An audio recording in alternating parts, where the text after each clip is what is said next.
और आप देखिएगा कि जिस लक्ष्य को लेकर भारतीय जनता पार्टी चल रही है कि 11 की 11 लोकसभा, ये कांग्रेस के नेताओं के पास इसके सिवा कुछ है भी नहीं। और अमर्यादित भाषा का उपयोग करना कि राजनीति में आप जनता के बीच जाकर अपनी बात कहें, हम क्या करना चाहते हैं, हमने क्या किया। अब ये पूरे देश ने निर्धारित कर लिया है और छत्तीसगढ़ ने भी कि जो क्षेत्र का विकास, जो अन्य क्षेत्रों में विकास, हमारे प्रांत का विकास और विशेषकर व्यक्ति का विश्वास उसके साथ जुड़ के जो करेगा वो मोदी जी कर रहे हैं। हमारे साथ भारतीय जनता पार्टी के प्रदेश अध्यक्ष किरण सिंहदेव यहाँ पर मौजूद हैं। आज तीसरे चरण का जो चुनाव हो रहा है उसका आज अंतिम दिन है, प्रचार आज यहाँ पर थम जाएगा। तो किस तरह से भारतीय जनता पार्टी ने तैयारी की, कौन कौन से मुद्दे इस चुनाव में आपको नजर आए? नहीं, विकास सबसे बड़ा मुद्दा है और सबसे बड़ी बात है छत्तीसगढ़ के हित में, छत्तीसगढ़ वासियों के हित में जो निर्णय, जो प्रेम स्नेह आदरणीय प्रधानमंत्री मोदी जी ने अपनी कल्याणकारी योजनाओं के माध्यम से यहाँ दिया है और जनता के मन में बहुत उत्साह है। और उनकी गारंटी की योजनाओं को जिस तरीके से 3 महीना में, सिर्फ 3 महीना में आदरणीय मुख्यमंत्री विष्णुदेव साय जी ने और जनता तक पहुँचाने का काम किया जिस तत्परता के साथ, और जनता के मन में विश्वास बना है।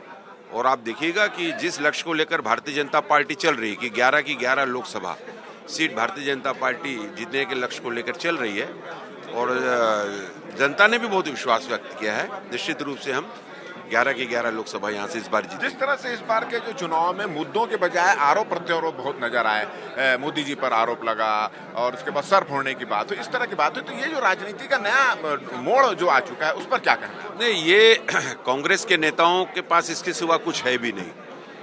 और अमर्यादित भाषा का उपयोग करना, जो राजनीतिक शुचिता है उसको तार तार करना, बिलो द बेल्ट जाके बयान देना, जिस तरीके से प्रधानमंत्री जी के ऊपर, प्रधानमंत्री जी हमारे देश के नहीं विश्व के सर्वाधिक लोकप्रिय नेता हैं। ये तो राजनीतिक संव्यवहार में होना चाहिए कि राजनीति में आप जनता के बीच जाकर अपनी बात कहें, हम क्या करना चाहते हैं, हमने क्या किया। लेकिन जब कांग्रेस के लोग ये इस तरीके से प्रहार करना चालू किए शब्दों से, तब ये समझ में जनता को भी आ गया और सबको आ गया कि जब हार को बहुत नजदीक से आदमी देख लेता है तब इस प्रकार की अनर्गल बातों को जनता के सामने रखता है।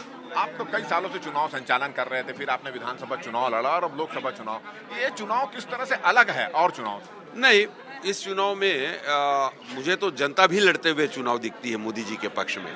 एक बहुत स्वस्थ वातावरण मोदी जी के पक्ष में जनता के मन में है और अब ये पूरे देश ने निर्धारित कर लिया है और छत्तीसगढ़ ने भी कि जो क्षेत्र का विकास, जो अन्य क्षेत्रों में विकास, हमारे प्रांत का विकास और विशेषकर व्यक्ति का विश्वास उसके साथ जुड़ के जो करेगा वो मोदी जी कर रहे हैं।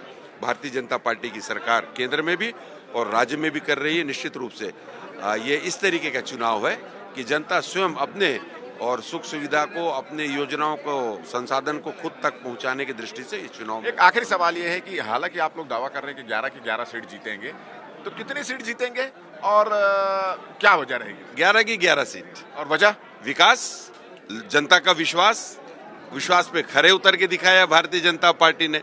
चाहे आदरणीय नरेंद्र मोदी जी की कल्याणकारी हो जाए, चाहे उन कल्याणकारी योजनाओं को जनता तक पहुंचाने का काम सरकार बनने के 3 महीने के अंदर आदरणीय विष्णुदेव साय जी ने किया। ये थे भारतीय जनता पार्टी के प्रदेश अध्यक्ष किरण सिंहदेव और उन्होंने कहा कि इस चुनाव में राजनीतिक शुचिता थोड़ी सी कम नजर आई। मुद्दों की बजाय विपक्ष ने आरोप प्रत्यारोप और डायरेक्ट हमले पर ज्यादा ध्यान दिया, मगर इन सब के बावजूद जनता का जो भारतीय जनता पार्टी के जो प्रति विश्वास है उसके को देखते हुए दावा कर रहे हैं कि छत्तीसगढ़ में भारतीय जनता पार्टी को 11 की 11 सीट मिलेगी। हमारा ये वीडियो आपको अच्छा लगे तो ज्यादा से ज्यादा इसको शेयर करें, सब्सक्राइब करें, अपने सुझाव हमको देना ना भूलें और मुझे और मेरे कैमरामैन लखन शर्मा को दे इजाजत। नमस्कार।